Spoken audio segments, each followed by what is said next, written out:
I just watched Sonic the Hedgehog 3. I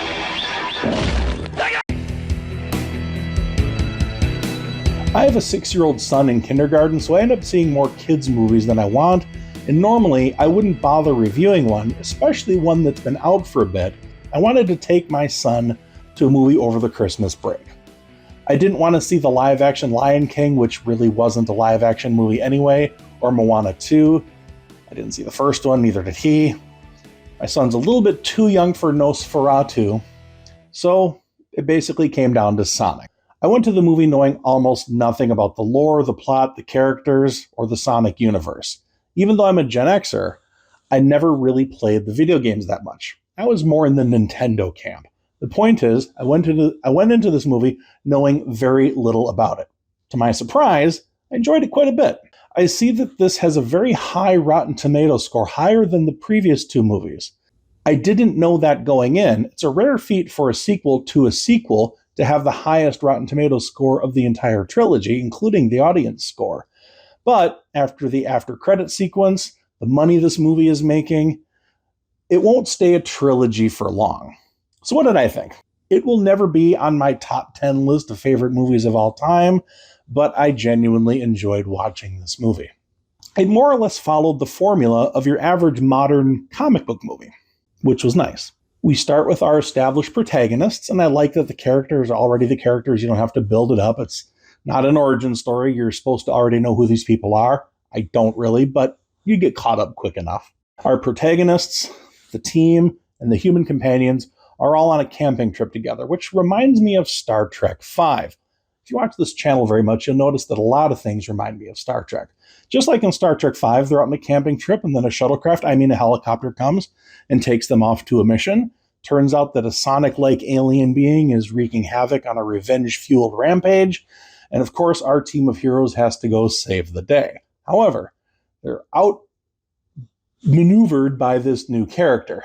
Presumably new character. I'm not sure if he's in the previous movies. I don't know. But point being, they got their butts kicked. Because it was too much for Sonic and crew, they decided to go seek out their former antagonist from the previous movies, the one and only Dr. Robotnik, played by Jim Carrey.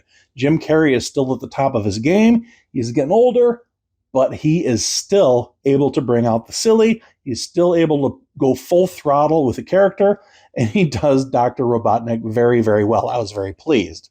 It's a well-trod movie gimmick to have an actor play a different family member, a twin or whatnot, have the same actor play two different parts, which brought me to actual laugh out loud, literally laughing out loud in the theater when they did a really good fourth wall break regarding that.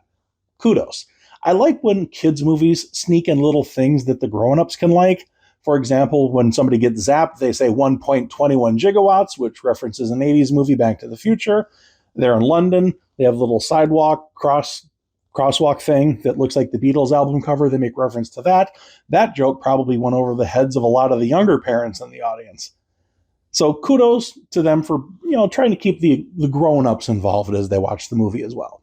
While the movie looks great, the action is exciting without being too intense for the little ones, and it has genuine comedy. The movie truly excels with the characters having actual character development. Kudos to the movie makers for remembering how stories work. Sonic learns a lesson about the importance of teamwork and listening to his friends. Dr. Robotnik goes from being full villain to performing an actual heroic, selfless act that saves lives. Same goes for the Sonic-like alien antagonist as well. Characters grow, characters develop. Minor criticism of the movie is that the climactic action sequence at the end went on a little bit too long. My 6-year-old started to get bored with it, but when they returned to more character-focused moments, his attention returned to the movie. That goes to show that action is best served when it serves the story, not the other way around. Special effects are important, but they shouldn't be the point of the movie. This movie, despite it being a special effects heavy movie, was focused on the characters, and that's why it worked. The cast was great. The voice actors excelled. Idris Elba as Knuckles was perfect. Keanu Reeves as Shadow was good. Having plenty of talented people doing the voices really helped the movie, and behind the camera as well. Director Jeff Fowler, which I had to look up later, I didn't know who he was, he only has 3 theatrical credits on IMDb, and those are the 3 Sonic movies. I would like to see more from him. I'd love to see what would happen if he was handed a DC movie or a Marvel movie. I think this director has talent, and I'd be very curious to see what happens with him in the future. Once our heroes and former villains save the day, they go back to their camping trip, just like they did in Star Trek V, and basically live happily ever after. Overall, I think this is a great kids movie, especially for young boys, although I might be hesitant to bring a kid to the theater younger than maybe 6, unless they're already familiar with the first 2 movies. Some of the action might just be a little bit too much for the little ones. But hey, I'm really glad I watched this movie. It was a pleasant surprise. I genuinely liked it, and it was good to have that bonding experience with my kid. It's really great to have a kids movie where the child and the adult can enjoy the thing together, and this movie, for that reason, is fantastic. Thank you very much for watching this channel. Hit that like and subscribe button, and you'll get more content fed directly into your brain in the future.